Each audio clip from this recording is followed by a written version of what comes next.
What is up, Star Wars X-Wing fans? This is Symbio with T3 Gaming, and I'm back for another Star Wars X-Wing video. I know it's been a little quiet on the X-Wing front because we realized that we wanted to play a little more of 2.0 before we did more videos, because we were just making way too many mistakes. We have been playing a lot of games, and so we will be bringing those to you shortly. But for now, I'm going to do a quick review of the Star Wars X-Wing T65 promotional damage deck. Now, if you ordered or pre-ordered your core kit, you were supposed to get one of these decks. It's a full-size card deck, which is a little different than the small one that comes with the core set. And this one is specifically made for the T65 X-Wing. You can use it for anything, but it's actually got pictures of the X-Wing and what part of the ship is damaged when you use it. So it's pretty cool, just showing you. It's got this little front card. I don't know if some people had to pay for them. Our shop was really cool and just kind of gave it to us. So that's the front of the damage deck, like a big hit icon. So what I wanted to do is, because as a newer player, I don't really know the damage deck that well, I thought it'd be good for other newer players for me to just kind of go through this damage deck. And I'm sure, like, if you've been playing X-Wing for a while, you probably know what a lot of these do. I think that most of them are pretty, or maybe slightly different than the 1.0.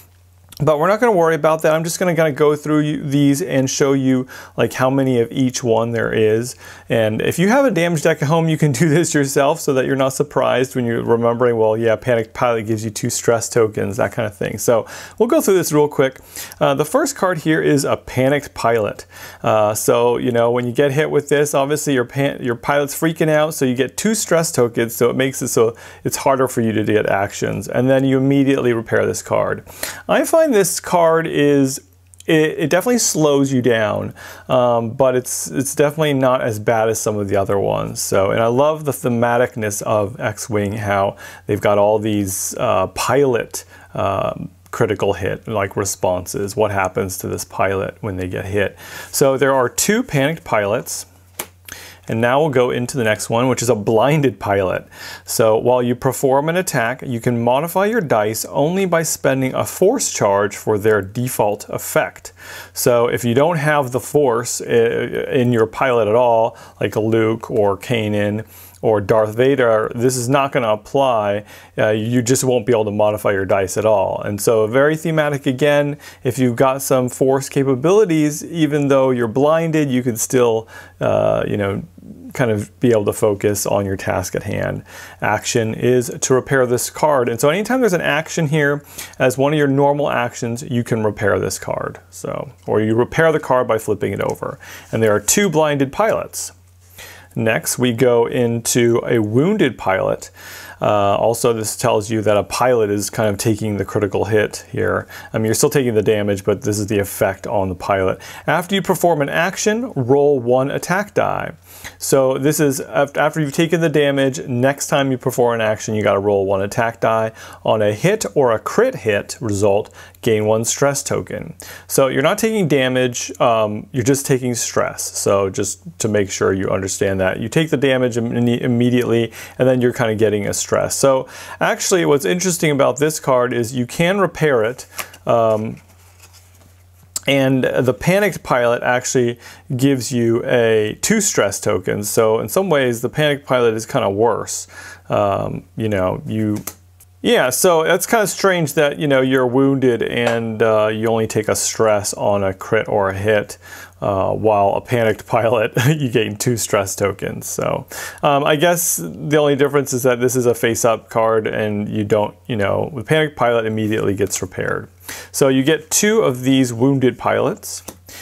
And then here is a stunned pilot. So this should be less damaging than a wounded pilot, but it says after you execute a maneuver, if you moved through or overlapped an obstacle, suffer 1 damage. So actually this is one of the least damaging critical hit damage cards. So, you know, just being stunned, you still take the crit hit damage, but you know, you only suffer a damage if you move through or overlap an obstacle. That's debris or asteroid. So there are going to be 2 of those. So that one's not too bad.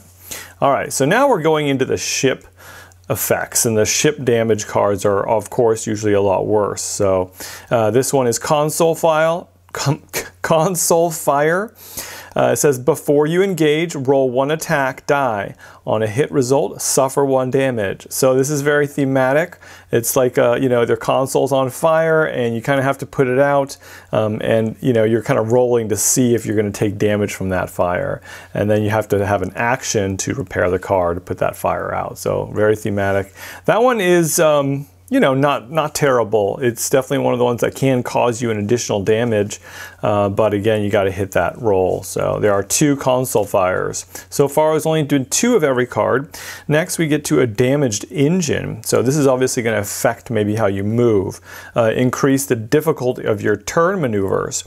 So these are your hard left or right turn maneuvers, not your soft banks. And it's cool, it shows you here the engine, one of the engines on the X-Wing is damaged. So that makes a lot of sense. So if it's a white, it would become a red, and if it's a blue, it would become a white, that kind of thing. So, and there are probably 2 of these, yep. And so that one is not too terrible, although not having that hard maneuver can definitely hurt you if you're trying to get out of somebody's arc. Weapons failure is the next one. So while you perform an attack, roll 1 fewer attack die. Ooh, this one is always kind of annoying because, you know, you're trying to, usually by the time you're taking these crits, it's kind of closer to the end of the game, and you really want to be able to get that other attack in to finish off your opponent and maybe win, but now you got a weapons failure crit and you got 1 less attack die. So it's pretty nasty, but it doesn't deal more damage to you, so it's better than some of the other ones. You do have to take an action again to repair this card, and you can see on the X-Wing here one of the you know, blaster sides is highlighted. So there are 2 weapons failures.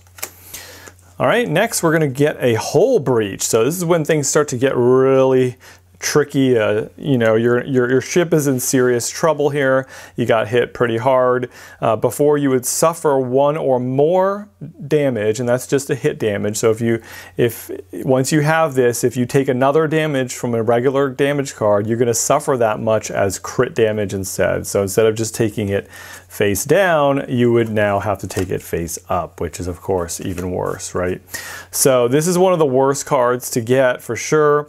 You do have to spend again an action to repair this card. Kind of shows the hull is getting breached here. You're really damaging your ship's barely holding on at that point. So every time you get hit, it's even worse. There are 2 hull breach. So far 2 of every card, right? Next we get into structural damage. So structural damage is going to say while you defend, roll 1 fewer defense die. So this is going to get you killed a lot faster, right? If I had to take one, I would rather actually have this than the hull breach. I mean, this definitely makes it so that I guess it's harder to evade, which makes sense. While I don't know, I guess theoretically it's better to suffer the hull breach first, because at least with the hull breach you can still roll your defense dice to get out of that damage, but with structural damage you're not even going to be able to roll out of it. But I don't know, taking crits are really bad, so that one's a tough one, but they're both bad. Next we get a damaged sensor array. So it says you cannot perform any actions except the focus action and actions from damage cards. So actions from damage cards would be, for example, you can repair a lot of the cards. So they'll let you continue to repair cards, and then a focus action. So this one to me isn't terrible. It's definitely not as bad to me as a structural damage or a hull breach. So of course, not being able to barrel roll, boost, or target lock, you know, can be really damaging. But personally, I'd rather, you know, lose some of those and get the focus action. Maybe just because I'm a rebel player. You know, losing an evade action for an Imperial player or something could be pretty damaging. But all right, and there are 2 damage sensor arrays. All right, the next card here we have is Loose Stabilizer. After you execute a non-straight maneuver, that's basically you know, anything like a bank, a hard bank, soft bank, or turn, even a sloop, or even a talon roll. Those are all non-straight maneuvers. So you can't do any of those. You suffer 1 damage and repair this card, or you can do them. let me correct that. You can do them, but then you suffer damage. Otherwise, you're going 1. So, and then repair this card. So at least you repair it. But if you take the damage, then you repair it. If you do a straight maneuver, you don't actually repair it. You have to use an action to repair it. So this one can be really frustrating, but if you have boosts and barrel rolls and then doing those forward 4s or 3s, that can kind of get you around and give you some maneuverability. I love the thematicness again here of kind of messing up your stabilizer so you really can't do those turn maneuvers. But it's not, to me, not super terrible, because if you really need to make that turn, you can take the damage and do it. So, all right, we got 2 of those. Next, we got the disabled power regulator. Before you engage, and engagement is the combat phase, so that's going to be after your activation phase. And it says before you engage, so it's not the engagement phase, but it's actually before that ship engages, gain 1 ion token. And it says after you execute an ion maneuver, repair this card. So because this is during the combat phase, you don't actually, the ion token doesn't really do anything until the next turn. I think that I'm right, but correct me if I'm wrong. I know that when you get an ion token, you don't get a maneuver. You have to do a 1 forward straight, and you can only take focus actions. So I guess you can't take actions during the combat phase usually, or engagement phase. So that really doesn't apply until your next turn, in which case you would have to do the maneuver, and then after you execute the ion maneuver, you get to repair the card and your ion token goes away. So, it's basically getting ionized. It's not terrible to me. This is definitely one of the less damaging ones. Of course, not being able to take a maneuver can be very game-changing if, your opponent can set up an easy shot because it knows exactly what you're going to do. So, all right, next and there are 2 of those. Next, we've got the fuel leak. Fuel leak is very, very painful. This is one of the worst ones to get. After you suffer 1 crit damage, suffer 1 damage and repair this card. So it's kind of like a direct hit, except you have to get a crit damage. Well, I guess, direct hit is also crit damage, but yeah, you're basically getting double damage and then repairing the card. So very painful. That's one of the ones you don't want to get, and there are 4 of those. See that? 4 of those. So it gets even worse down here. And one thing I didn't mention is that they do number the cards. So this is card 13. So there's 4 of the 13, but it just shows you the different variations. I think there's a total of 14 variations.